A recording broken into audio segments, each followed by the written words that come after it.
Al finalizar la Segunda Guerra Mundial, en 1945, Estados Unidos e Inglaterra resultaron deudores de la Argentina por 2.000 y 3.500 millones de dólares respectivamente, por compras hechas a nuestro país durante ese conflicto bélico. En valores actualizados para el año 1983. Cuando Alfonsín asumió como presidente de la República, esa deuda equivalía a 40.000 millones de dólares, una suma equivalente a la deuda externa nacional de ese momento. Esos países, Estados Unidos e Inglaterra, se complotaron para liberarse, de manera fraudulenta, de esa deuda.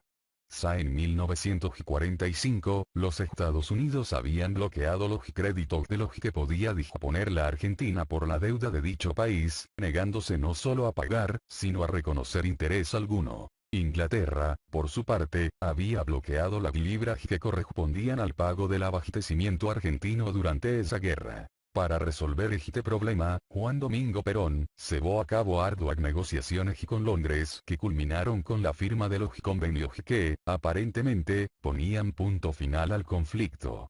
Se firmó, así, un acuerdo triangular por el cual, la Argentina podía hacer uso de las libras inglesas comprando en el mercado de Estados Unidos. Eso permitió a los importadores argentinos usar ese crédito para hacer compras en el mercado de los Estados Unidos. Estas adquisiciones, en una época de gran reactivación económica, excedieron el monto de los créditos existentes.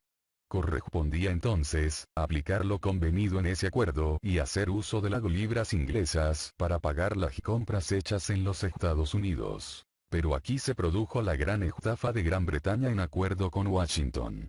Por una decisión unilateral, el gobierno inglés declaró la inconvertibilidad de la libra, lo que implicaba la imposibilidad para Argentina de pagar con libras inglesas lo que había adquirido en Estados Unidos. Fue así que Argentina se encontró frente a una deuda a causa de la imposibilidad de pagar a los exportadores de Estados Unidos con libras esterlinas, por no contar con su libre disponibilidad por el bloqueo unilateral, decidido por Gran Bretaña a pesar de los tratados que firmó y en los cuales ingresó nuestro gobierno. Simultáneamente, con esta situación, se puso en marcha el Plan Marshall, que habría de servir a la rehabilitación de Europa. Mr. Bruce, embajador de los Estados Unidos, se comprometió ante nuestro gobierno a colocar en la Argentina importantes órdenes de compra con destino al abastecimiento del Plan Marshall, solicitando al mismo tiempo la reserva de toda nuestra producción para atender tal demanda. Posteriormente, arribó a Buenos Aires Mr. Hensel, representante del gobierno norteamericano en la ejecución de ese plan.